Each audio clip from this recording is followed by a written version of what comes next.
Selamat malam pemirsa, mari kita menjauh sejenak dari hiruk-pikuk politik, menjauh dari bermacam polemik dengan Pancasila dan Konstitusi sebagai referensi kita berdiskusi untuk perbaikan negeri. Membahas bermacam isu kebangsaan, bukan kepentingan pribadi, kelompok, atau golongan. Para narasumber visi negarawan duduk bersama untuk memecahkan berbagai persoalan bangsa. Dan apa tema diskusi kita pada malam hari ini? Berikut rangkumannya untuk Anda.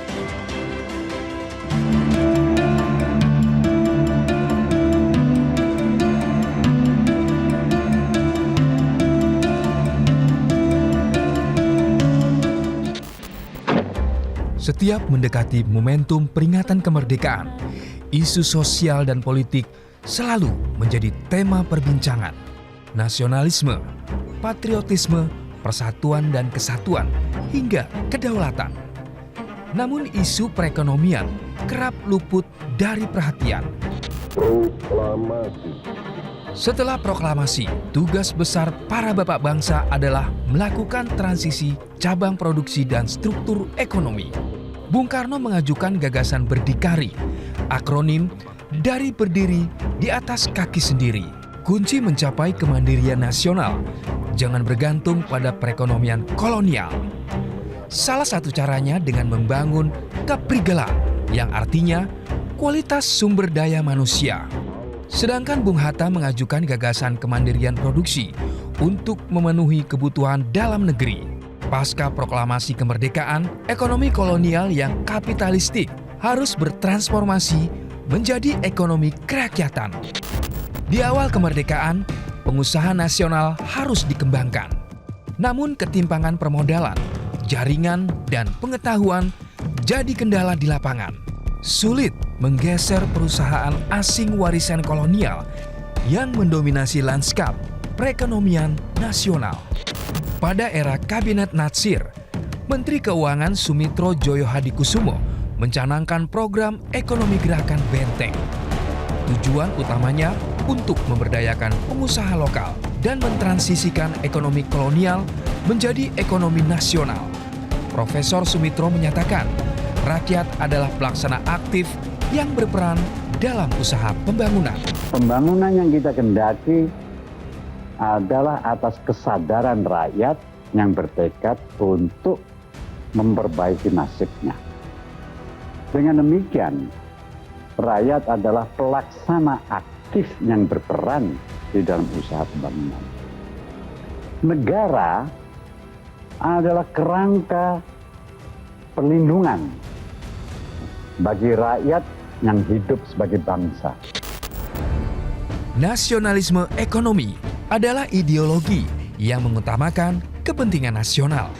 Negara mendapat ruang melakukan intervensi untuk mengamankan pasokan modal, tenaga kerja, dan barang.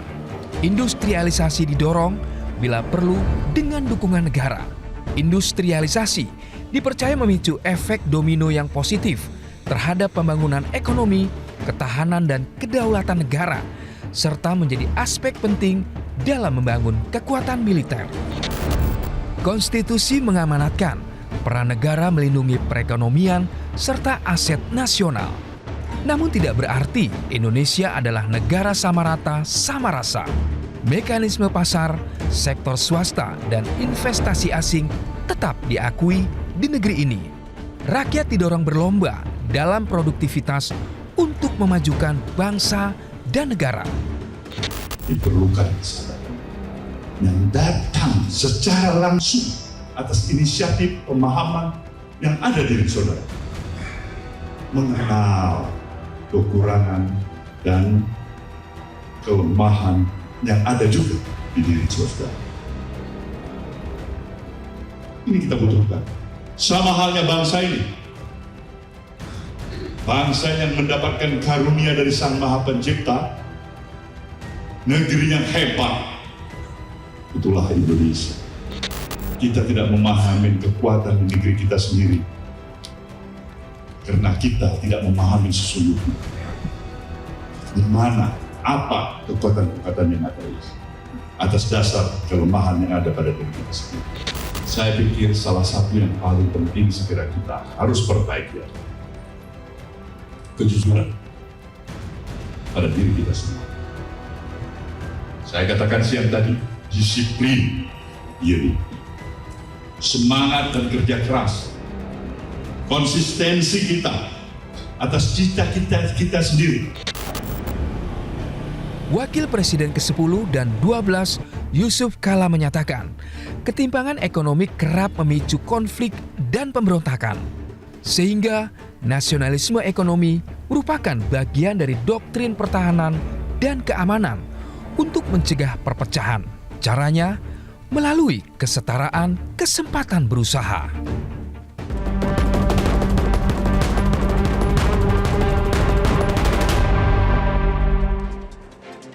Pemirsa, dalam pidato Indonesia menggugat Bung Karno membedah kejahatan ekonomi negara penjajah. Imperialisme adalah metode memperluas pasar, memperluas tujuan investasi, dan memperluas sumber bahan baku dan industri. Bung Karno mengingatkan imperialisme modern adalah politik memasukkan modal untuk pembangunan yang hasilnya digunakan untuk mengeduk kekayaan hingga Indonesia menjadi negeri yang tiada sumsum lagi. Saat awal Republik berdiri, semangat nasionalisme melatari kebijakan ekonomi, perusahaan asing dinasionalisasi, dan perusahaan dalam negeri difasilitasi.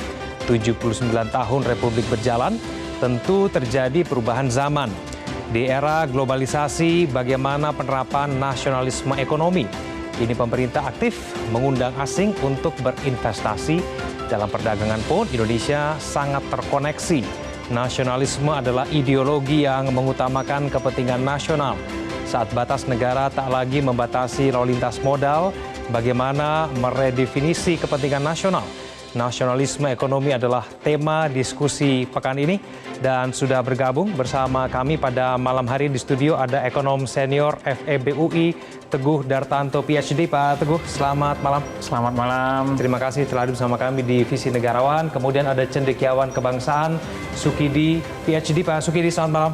Malam, Mas. Terima kasih atas waktunya bersama kami di Visi Negarawan. Kemudian ada Ketua Umum Forum Kebijakan Publik Indonesia, Dr. Trubus Rahadiansyah. Pak Trubus, selamat malam. Ya, selamat malam, Mas. Pemirsa, kita akan segera membahas mengenai tema kita pada malam hari ini, namun jangan kemana-mana, Visi Negarawan akan segera kembali.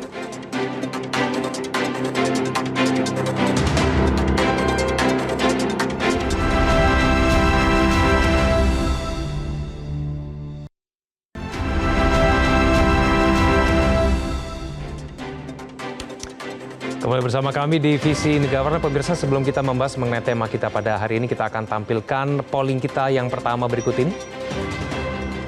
Dengan pertanyaan, apakah perekonomian Indonesia sudah sesuai dengan konstitusi? Sebanyak 70% ini menyatakan belum. Saya ke Pak Sukidi dulu. Pak Sukidi, menurut Anda apakah ekonomi Indonesia sudah sesuai dengan konstitusi? Karena sebanyak 70% mengatakan belum. Pak Sukidi, bagaimana menurut Anda?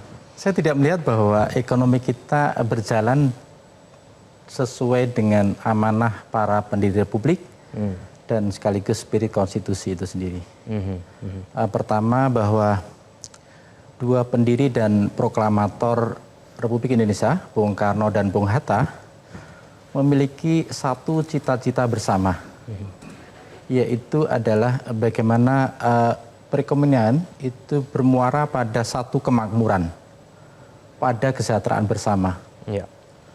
Tetapi setelah hampir 79 tahun Indonesia merdeka, ekonomi kita ditandai dengan ketidakadilan. The economy of injustice itu sendiri.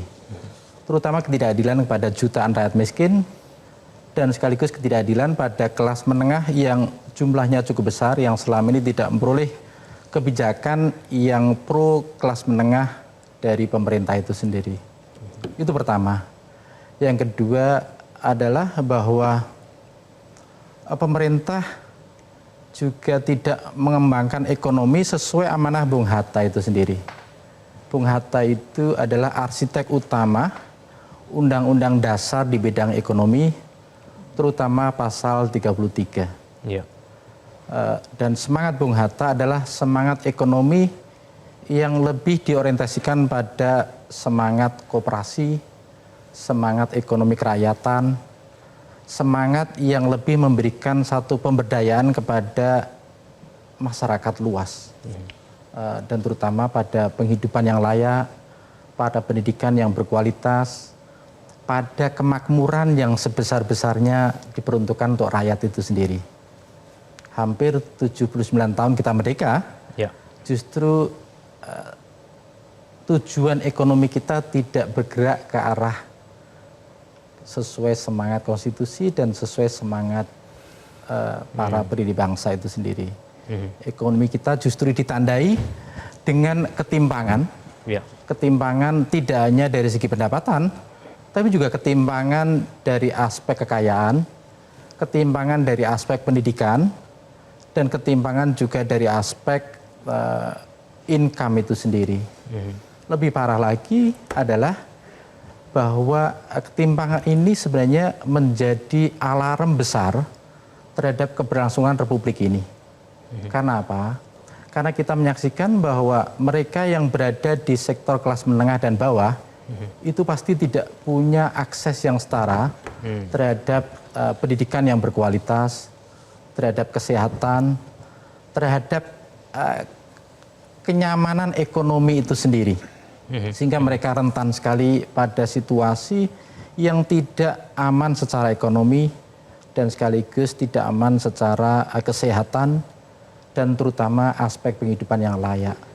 Sehingga dua catatan besar ini menjadi PR kita bersama bahwa perjalanan Republik ini 79 tahun kita merdeka itu bukan semakin mendekat terhadap impian ibu dan bapak dari bangsa, tapi semakin menjauh dari semangat konstitusi dan sekaligus semangat yang diamanahkan oleh ibu dan bapak pendiri bangsa. Ya, itulah kenapa tidak mengherankan sebanyak 70% tadi menyatakan kita belum sesuai dengan konstitusi.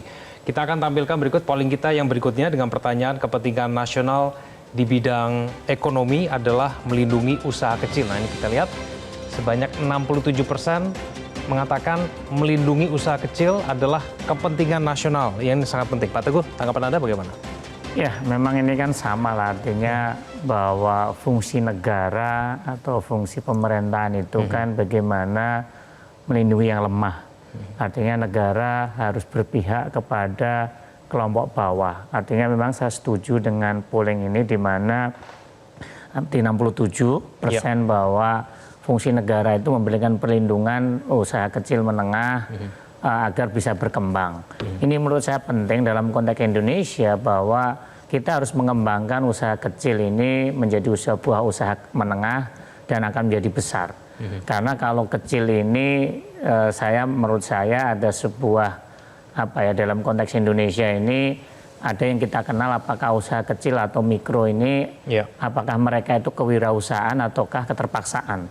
Ini yang harus kita lihat sehingga kita harus mendorong bahwa usaha kecil ini memang sebuah kewirausahaan untuk menjadi besar, menengah menjadi besar sehingga bisa menciptakan kue ekonomi yang lebih besar. Sehingga dengan terciptanya kue ekonomi yang lebih besar, usaha kecil ini bisa membesar, bisa menyediakan lapangan pekerjaan yang lebih baik atau lebih banyak kepada masyarakat kita. Menurut saya kalau kita punya strategi yang jelas bahwa negara ini punya strategi yang clear bagaimana menciptakan usaha-usaha kecil, mikro, menengah ini untuk naik kelas. Ini yang menurut saya menjadi sebuah strategi penting bahwa kita harus mendorong strategi usaha kecil ini bisa naik kelas menjadi menengah, kecil dan menengah dan menjadi besar dan bisa memperbesar kue ekonomi yang pada akhirnya kita bisa menjadi sejahtera bersama-sama. Menurut saya ini adalah langkah penting dan memang di awal dalam konteks pengembangan usaha kecil, di awal-awal memang butuh keberpihakan. Atau dalam konteks kita bisa katakan adalah butuh ada afirmasi kebijakan untuk mendorong usaha kecil ini bisa tumbuh dan berkembang. Tetapi saya sendiri selalu sedikit berbeda bahwa afirmasi itu perlu tetapi tidak boleh selamanya. Harus ada titik waktu sendiri bahwa usaha kecil ini harus naik kelas. Usaha kecil ini harus disapai untuk berkembang. Ini menurut saya yang pemikirannya harus dikembangkan. Tidak harus selamanya negara ini benar-benar melakukan afirmasi terus-menerus. Ya, Pak Teguh, tapi bisa tidak kemudian kita melindungi produk-produk UMKM kita di era globalisasi pada saat ini? Saya rasa itu bisa ya, dengan berbagai upaya itu menurut saya bisa. Tetapi yang perlu dilakukan adalah selain afirmasi, kita juga harus mendorong produk-produk dari UMKM kita ini juga memiliki kualitas yang lebih baik. Ya. Sehingga di satu sisi kita memberikan perlindungan, tetapi di sisi lain kita mendorong mereka maju. Sehingga semakin lama mereka bisa berkompetisi dengan para pemain global. Hal ini dilakukan oleh pemerintah Cina. Di mana di awal-awal memulai industrialisasinya, Cina itu melakukan proteksi besar-besaran terhadap industrinya, bagaimana produk-produknya ini bisa diserap di pasar domestik. Tetapi di satu titik mereka harus memaksa mereka untuk mereka lebih produktif, mereka lebih meningkatkan kualitas dari produk-produknya, dan mereka memaksa mereka harus go internasional. Ini strategi yang clear dari industrialisasi yang dilakukan oleh Cina, yang dilakukan oleh Korea. Nah, kita juga harus seperti itu. Tetapi kadang kita ini kebijakannya kadang nggak konsisten gitu, nggak persisten dalam konteks kebijakan. Ya, tapi bisa tidak kemudian Pak Teguh, pertumbuhan itu dengan pemerataan itu dilakukan secara beriringan dan seimbang begitu. Memang awal-awal kita selalu mempertentangkan bahwa di awal-awal kita selalu ngomong pertumbuhan yang utama, baru setelah itu pemerataan. Karena kita pengen memperbesar kuenya, setelah itu kuenya besar bisa dibagi lebih banyak. Tetapi dalam konteks saat ini, dunia yang berubah, ini tidak perlu dipertentangkan. Sehingga kita harus menyelaraskan antara pertumbuhan dan pemerataan. Dalam konsep sekarang ini yang kita sebut namanya pertumbuhan ekonomi yang inklusif. Artinya pertumbuhan ekonomi yang bisa menurunkan kemiskinan, tetapi pada saat bersamaan juga menurunkan ketimpangan. Ini memang sebuah konsep yang seolah-olah di awang-awang atau indah diucapkan, sulit dilakukan. Tetapi saya yakin bukan seperti itu, bahwa kita bisa dan kita pernah punya pengalaman memiliki pertumbuhan inklusif, pertumbuhan yang kita tumbuh tetapi sekaligus terjadi pemerataan. Oke, Pak Trubus mungkin sekalian menanggapi, tapi kita tampilkan dulu mengenai polling kita yang berikutnya. Anda setuju kebijakan diskriminatif yang berpihak pada usaha kecil? Nah, ini kita tampilkan berikut ini. Sebanyak 54% ini menyatakan setuju, kemudian 46% menyatakan tidak. Pak Trubus? Iya, saya melihat kalau lihat yang setuju 54% berarti kan masih banyak yang setuju bahwa pemerintah harus melakukan langkah-langkah kebijakan yang diskriminatif dalam rangka untuk istilahnya pembelaan kepada masyarakat kecil lah ya, artinya pengusaha-pengusaha kecil. Nah, tentu ini persoalannya, tantangannya cukup berat karena juga misalnya terkait dengan koperasi misalnya. Kita sampai hari ini tidak ada undang-undang koperasi yang model yang aktual lah artinya, karena yang ada tahun 1992, kemudian tahun 2004 sempat di judicial review oleh MK.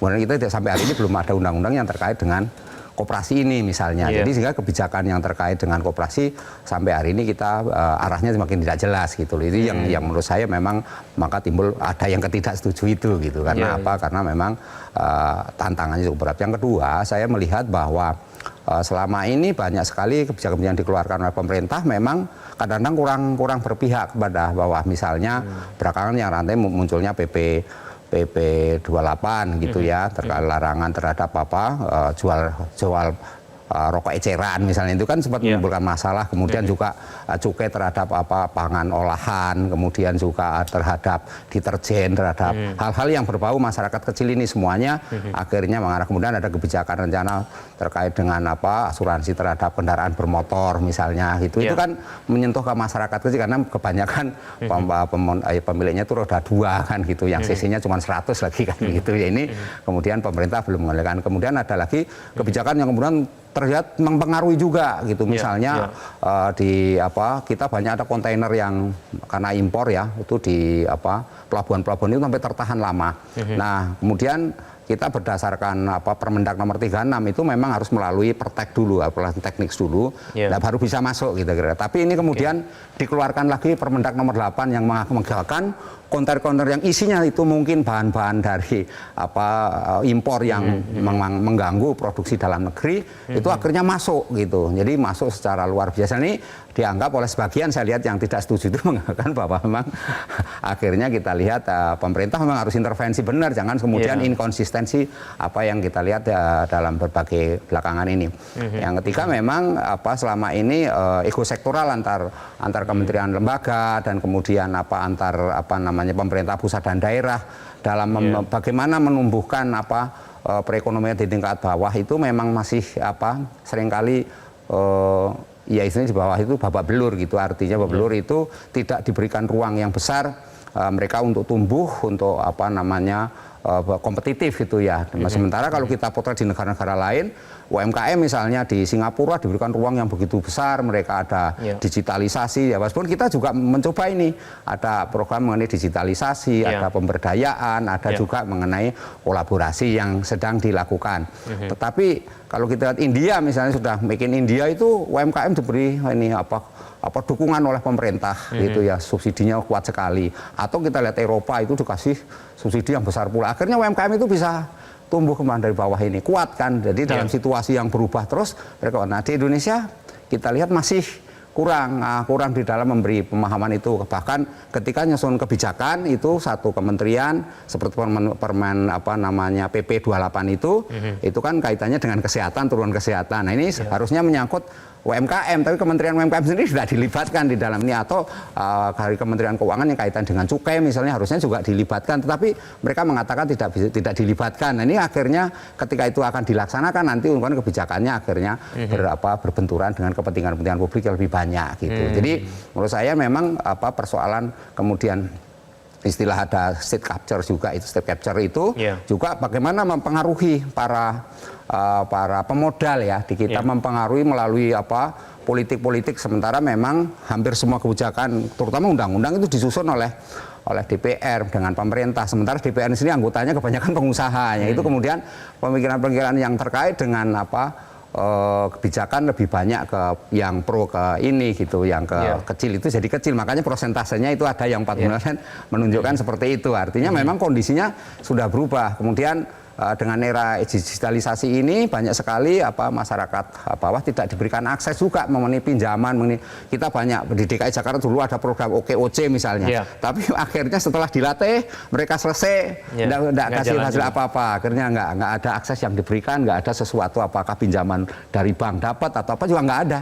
Jadi akhirnya mereka mati suri, hilang lagi. Nah berbagai keterampilan sudah diterapkan itu bagi mereka yang ada bansos, yang ada itu kebijakannya untuk masyarakat bawah memang yang kita beri cuma bansos. Kalau lihat pertumbuhan ekonomi selama kepemimpinan 10 tahun Pak Jokowi ini kan hanya 5%, nggak lebih dari itu gitu. Padahal dulu di era sebelumnya kita masyarakat melihat itu sampai 7% kan gitu. Artinya ini hal yang perlu dilihat bagaimana kemudian daya beli masyarakatnya menurun, kemudian makanya munculnya berbagai hal, munculnya banyak pinjol, berlaku pinjol pelanggaran, banyak lagi judi online itu karena masyarakat itu pilihannya nggak ada, kemudian lapangan pekerjaan yang sempit. Kita tidak pernah menciptakan lapangan pekerjaan sifatnya padat karya, yang ada padat modal. Elon Musk kita dorong-dorong untuk masuk ke sini, tetapi nilainya cuma kecil, ujungnya SDM artinya peluang tenaga kerja yang masuk juga kecil.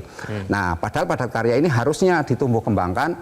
Bagaimana misalnya petani-petani ini, khususnya misalnya ini program-program kaitannya dengan anti tembakau misalnya. Ini petani tembakau kan harusnya dikasih solusi dulu, seperti apa? Apakah dia suruh nanam singkong atau nanam jagung atau nanam bahan pangan supaya kita tidak impor kan? Selama ini kita impor. Nah, padahal itu mereka tidak dikasih ini, tiba-tiba ada ujuk-ujuk orang Jawa tiba-tiba muncul kebijakan yang namanya mereka harus dilarang untuk menjual rokok misalnya. Nah ini kan sesuatu yang harusnya ada perintah pemerintah mikir bagaimana misalnya kita ada BRIN, kita ada Badan Pertanian atau Kementerian Pertanian. Kasih dia BRIN riset fungsi tembakau itu apa, selain untuk rokok itu apa, kan bisa di riset dulu. Pemerintah tinggal perintahkan aja, mereka nanti riset temukan apa, sehingga mereka ini artinya petani tembakau yang jumlahnya mungkin jutaan kalau datanya itu, nah itu bisa berpindah ke hal yang sementara ini menyerap tenaga kerjanya banyak, gitu. Nah ini maksud saya bagaimana ekonomi bisa kuat tahan terhadap situasi kalau kemudian kebijakannya kita kurang berpihak kepada masyarakat bawah. Kira-kira itu Mas. Baik, kita akan lanjutkan diskusi kita di segmen berikutnya. Pemirsa jangan kemana-mana, Visi Negarawan akan segera kembali.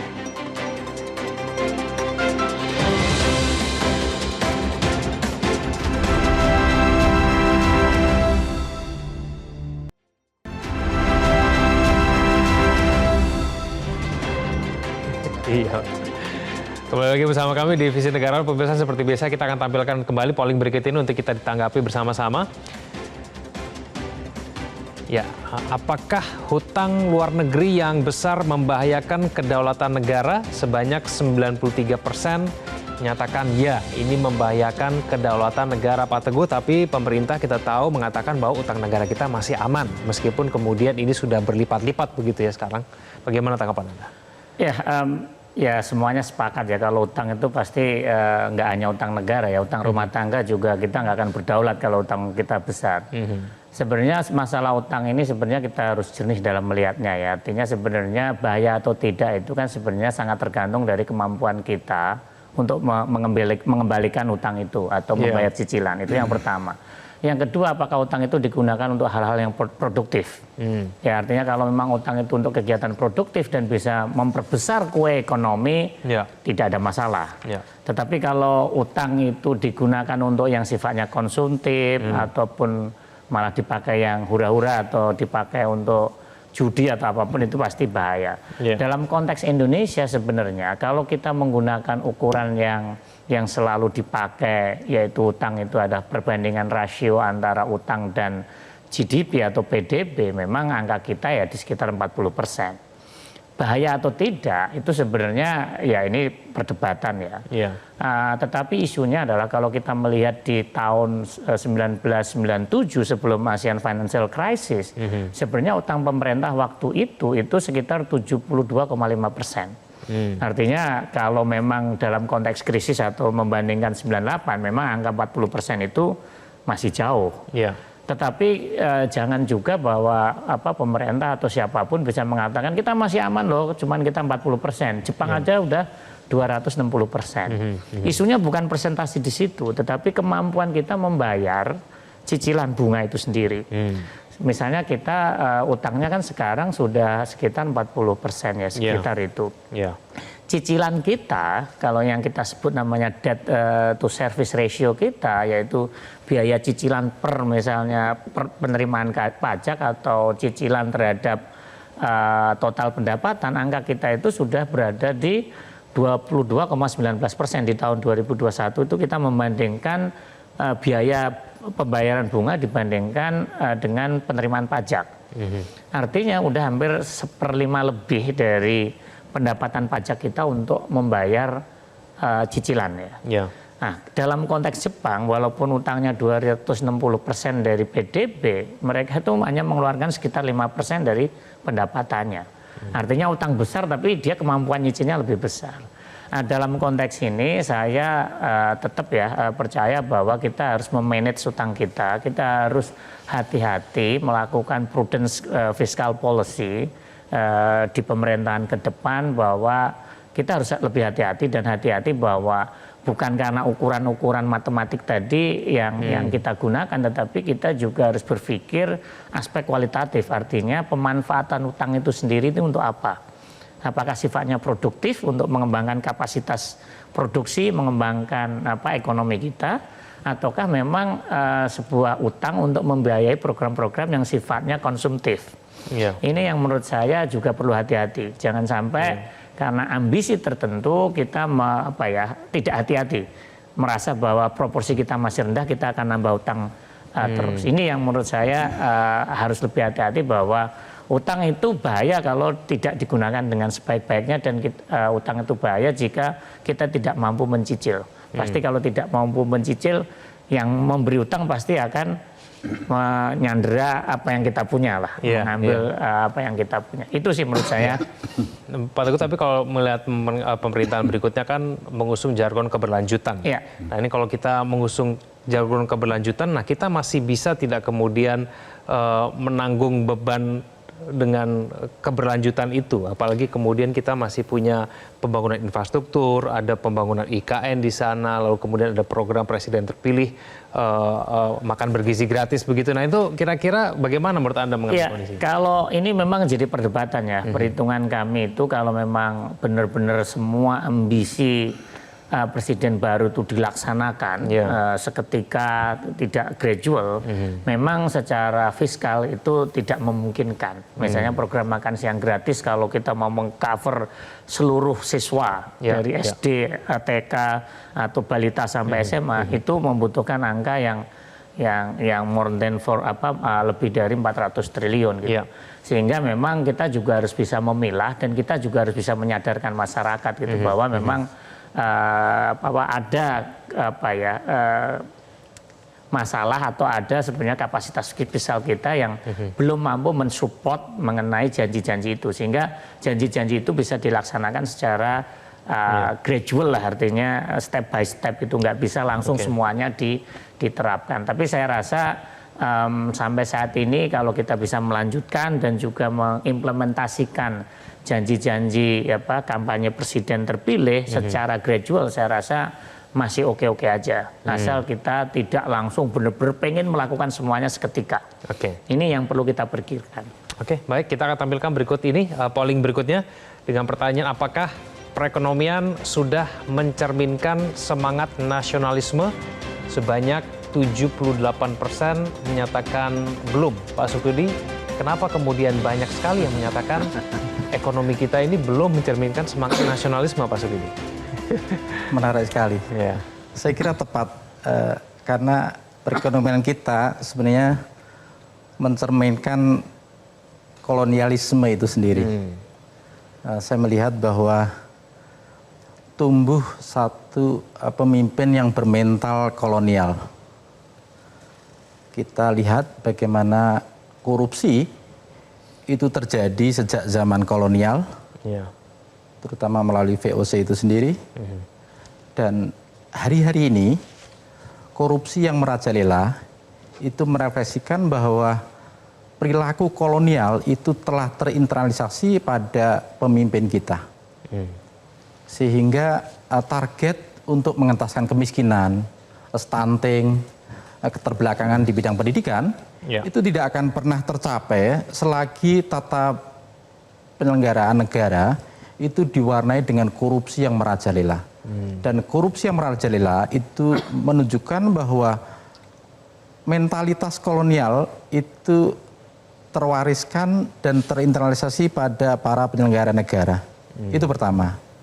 Yang kedua, penguasa dengan mental kolonial itu juga terbukti pada ketidakseriusan mereka untuk mengentaskan kemiskinan. Sehingga hampir 10 tahun terakhir ini kemiskinan tutup tinggi, dan kelas menengah yang rentan untuk jatuh miskin tetapi susah untuk naik kelas menjadi kelas kaya cukup besar. Dan hari-hari ini kita menyaksikan kelas menengah yang begitu rentan sekali karena kebijakan ekonomi yang tidak menunjukkan keberpihakan pada kelas menengah. Ini menunjukkan bahwa sebenarnya pada segmen kelas menengah dan kelas miskin ini saya tidak melihat ada satu ikhtiar yang serius untuk mengentaskan mereka dari ketertinggalan secara ekonomi dan dari kemiskinan itu sendiri.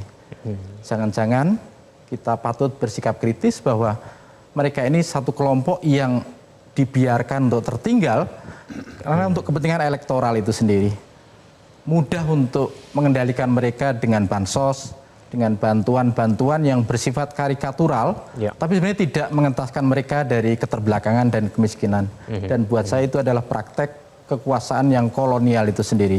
Tidak ada ikhtiar dan keberpihakan yang serius untuk mengentaskan mereka dari penjara kemiskinan dan penjara keterbelakangan. Pak Sukidi, karena kemudian kemiskinan itu seakan-akan kemudian dibiarkan begitu seperti Pak Sukidi, kita akan cermati dulu mengenai polling kita yang berikut ini dengan pertanyaan, apakah kemudian ketimpangan ekonomi ini membahayakan persatuan dan kesatuan?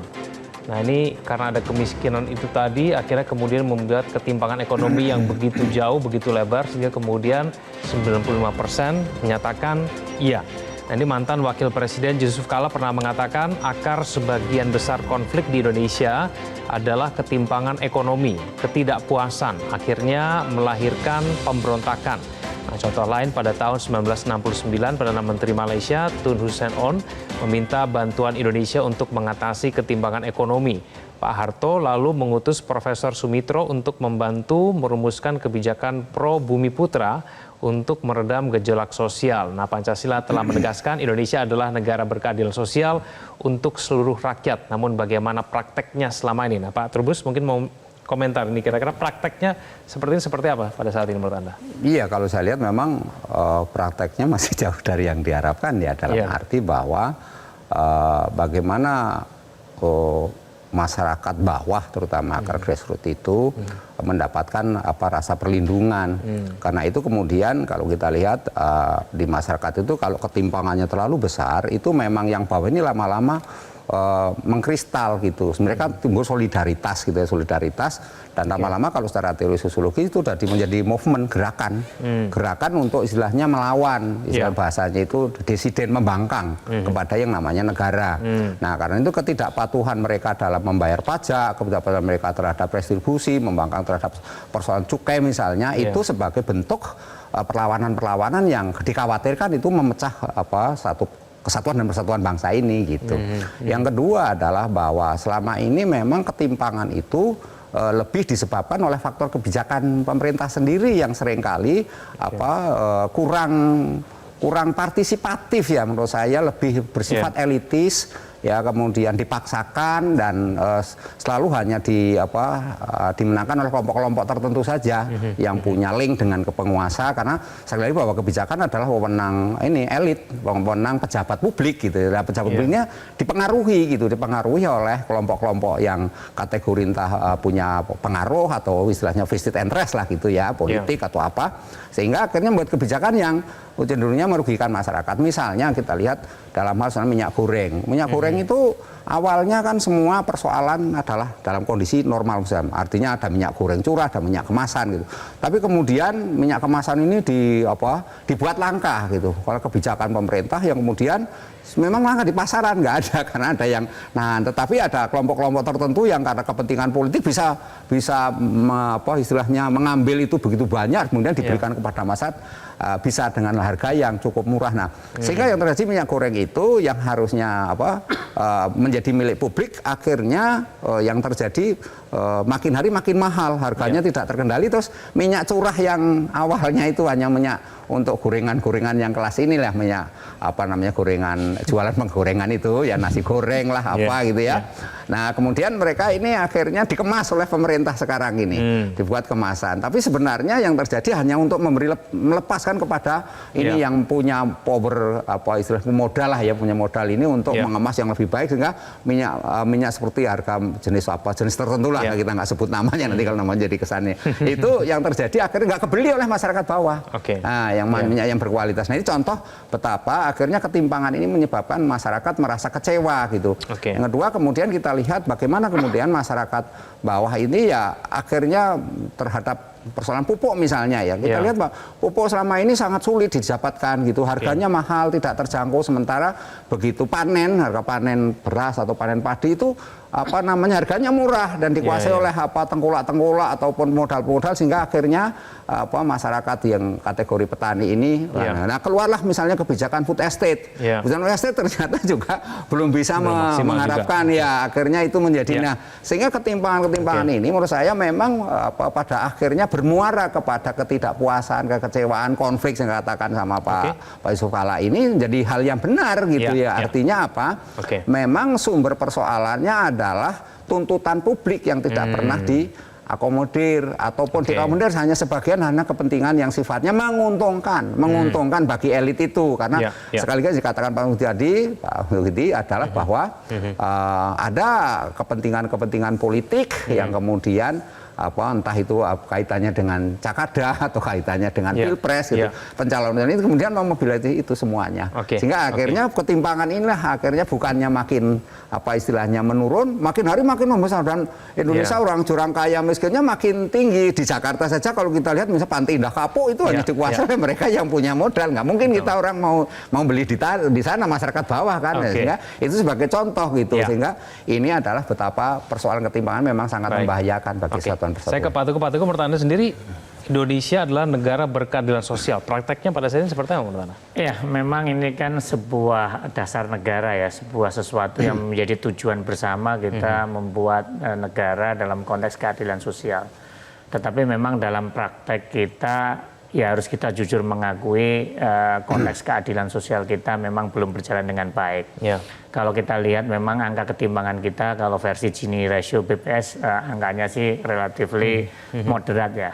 Itu berdasarkan pengeluaran. Tetapi kalau melihat dalam konteks yang lebih besar, misalnya ketimpangan dalam konteks kekayaan atau konteks dalam aset finansial, ketimpangan kita ini jauh lebih besar dibandingkan yang sesungguhnya.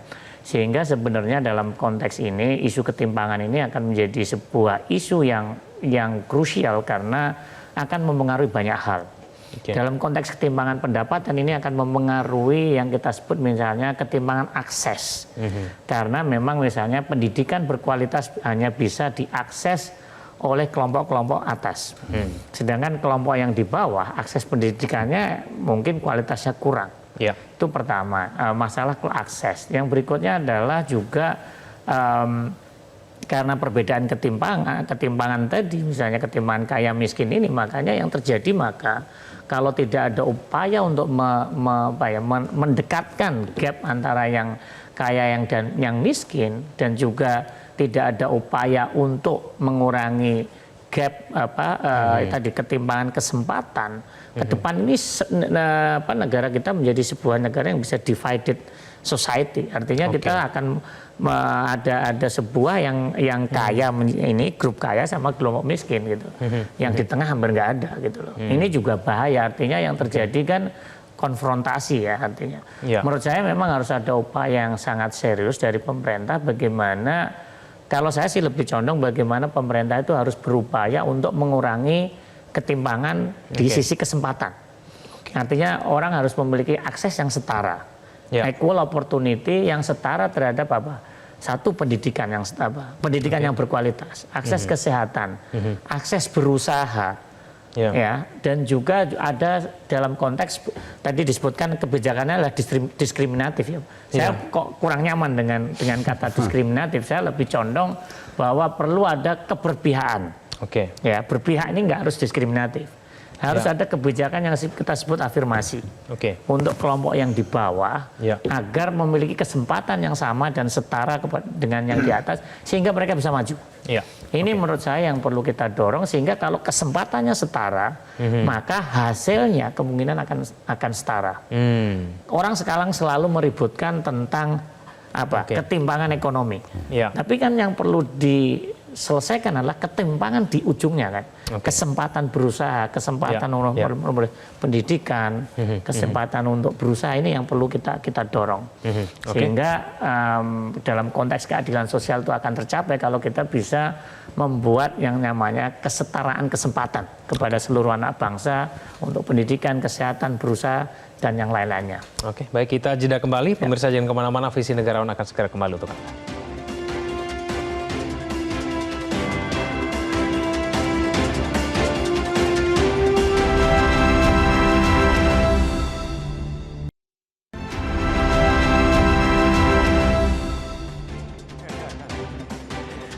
Ya, pemirsa kita sudah sampai di segmen terakhir Visi Negarawan. Masing-masing narasumber saya berikan kesempatan untuk memberikan closing statement. Singkat saja mungkin Pak Trubus, bagaimana kemudian cara kita untuk mencapai kemandirian ekonomi itu? Sekalian closing statement pada tema kita pada hari ini. Silakan. Iya, menurut saya yang paling penting adalah bagaimana pertama membuat kebijakan regulasi yang betul-betul memperhatikan kepentingan publik masyarakat bawah. Dalam bahasa keren kita sebut masyarakat berpenghasilan rendah. Atau ada masyarakat berpenghasilan tanggung, MBT misalnya. Sehingga itu menurut saya setiap pembuat kebijakan itu mereka dilibatkan. Jadi artinya mereka ada representasi, ada rasa tanggung jawab ketika nanti melaksanakan. Jangan seperti muncul PP 28, muncul peraturan kebijakan regulasi yang lainnya yang kemudian tentang tapera, kemudian dia nggak tahu menau tiba-tiba langsung ada di situ sebagai pihak yang harus berkewajiban ikut bertanggung jawab. Ini kan karena partisipasi. Yang kedua adalah bagaimana kemudian ada kolaborasi sinergitas antara pemerintah pusat dan daerah dalam hal bagaimana membangun masyarakat yang istilahnya itu ada rasa memiliki sesama bahwa kita adalah solidaritas tinggi. Karena kita dulu merdeka itu sama-sama dijajah, gitu loh. Jadi kita sama dijajah, kita ada kesepakatan bersama untuk mempertahankan kedaulatan NKRI ini. Jadi tugas untuk mempertahankan negara ini bukan semata-mata tanggung jawab TNI Polri atau aparatur negara dalam ini, tapi masyarakatnya. Apalagi kategori yang masyarakat kita di 3T, terdepan, terluar, dan terisolasi. Nah ini bagaimana kemudian? Nah itu butuh kebijakan-kebijakan yang sehingga mereka itu bisa ini. Yang ketiga adalah bagaimana kemudian menurut saya penting adalah pemerintah sekali lagi mendorong kepada publik adalah pada kelas masyarakat bawah dan ini kebijakannya itu selalu memberikan keuntungan yang menguatkan daya belinya. Jadi daya beli itu jangan semuanya ditentukan apa-apa bansos, apa-apa bansos. Soal judi online korbannya bansos. Soal ini karena apa PHK bansos. Jadi bansos ini jadi nggak terarah, ujung-ujungnya cuma untuk masyarakat dininabubukkan, ya menunggu saja pasif gitu. Pak Teguh silakan. Ya, dalam konteks topik ini adalah bagaimana membangun kemandirian ekonomi ya. Saya rasa dalam konteks sekarang ini nggak hanya kemandirian, tapi mandiri, kuat atau resilient dan berkelanjutan.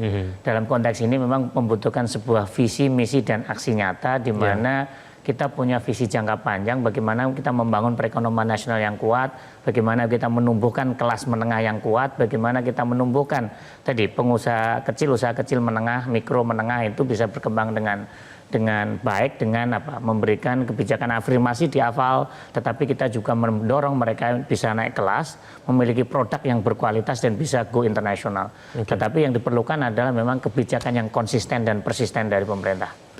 Pak Sukidi, silakan. Kemandirian ekonomi ditempuh dengan pertama adalah tumbuhkan spirit kewirausahaan di kalangan rakyat.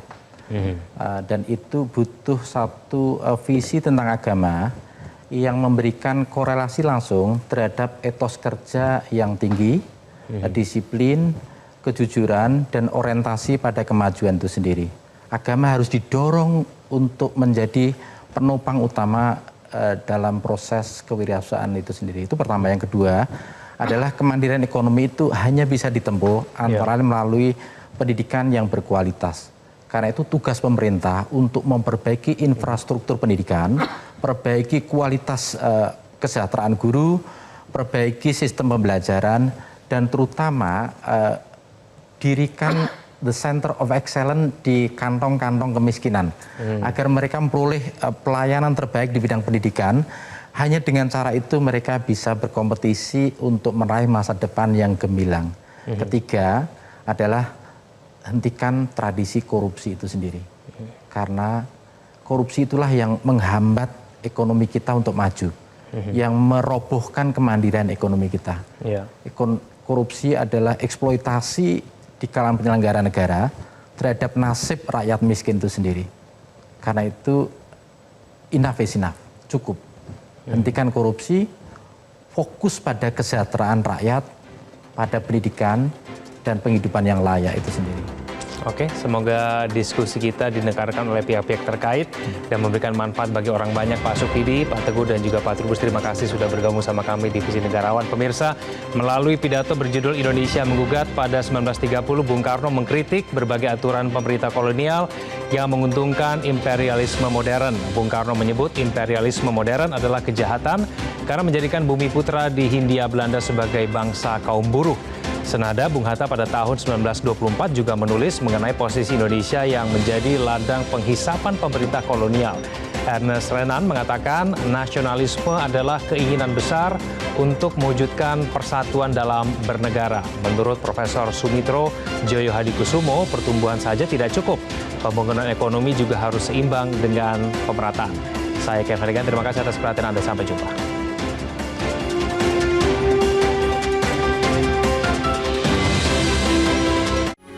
Metro TV